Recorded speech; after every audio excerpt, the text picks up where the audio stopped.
Bismillahirrahmanirrahim. Assalamualaikum warahmatullahi wabarakatuh. Hello everyone, my name is Muhsin or Paizin. Today I will be presenting the key insights from my article titled Strategic Integration of Zakat on Lembaga Tabung Angkatan Tentera LTAT Contribution, Ownership, Compliance Models and Institutional Readiness.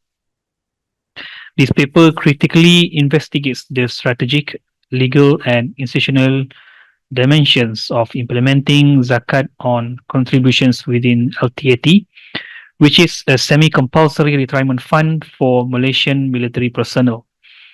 The problem is, despite the clear religious obligation of zakat and the massive volume of funds involved with LTAT, managing approximately 9.77 billion ringgit for over 115,000 personnel, zakat implementations remains highly inconsistent.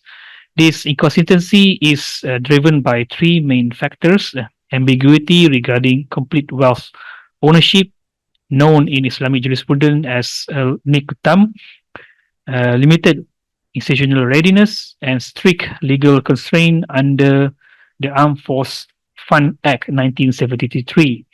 Currently, there is no centralized automated mechanism to facilitate zakat deductions when personnel withdraw their funds.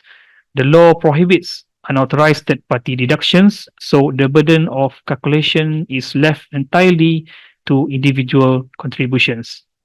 This institutional void leads to widespread non-compliance and substantial leakage of potential zakat funds that could otherwise support the socio-economic development of the needy or asnaf. So to address this gap, the study conducted a qualitative exploratory analysis combining classical and contemporary fiqh analysis with in-depth interviews involving key stakeholders like LTAT, UGAT, and KAGAT. The thematic finding reveals that we cannot treat all contributions the same way. Voluntary contributions meet the full criteria for complete ownership and are subject to annual zakat. However, mandatory savings involve complex Sharia considerations because contributors cannot access these funds until retirement.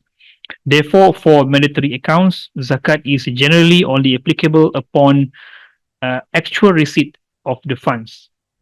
So the proposed solutions is to operationalize this.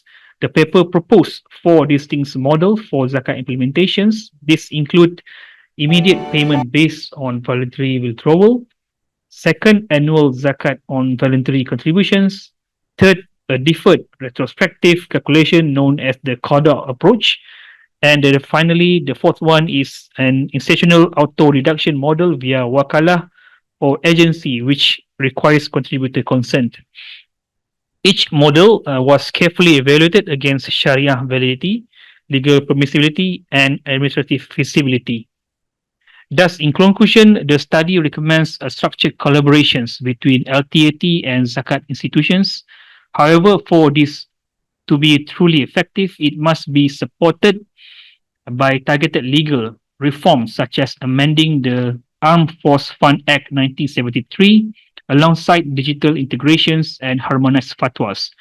By implementing these strategic actions, we can ensure better compliance and optimize the vital socio-economic role of zakat within Malaysia's retirement ecosystem.